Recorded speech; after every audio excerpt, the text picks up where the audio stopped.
نماز کی اہمیت کا، عظمت کا اندازہ اس بات سے لگائیں کہ ابراہیم علیہ السلام اللہ کے نبی نے اپنے لیے اور اپنی مومن اولاد کے لیے جو دعا فرمائی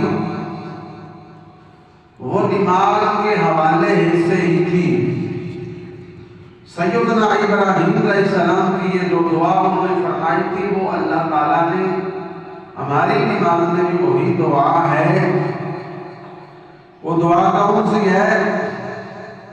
رب اجعلنی مقیم الصلاۃ ومن ذریتی ربنا وتقبل دعا۔ یہ اللہ کے خلیل ابراہیم علیہ السلام دعا فرما رہے ہیں کہ میرے رب مجھے نماز قائم کرنے والا رکھ اور میری اولاد کو بھی۔ اے میرے رب میری دعا کو سن لے، اے میرے مولا میری دعا کو سن لے، مجھے بھی نماز کرنے والا رکھ اور میری اولاد کو بھی نماز قائم کرنے والا رکھ، اور میرے مولا یہ دعا میری اپنی بارگاہ میں سن اور قبول فرما۔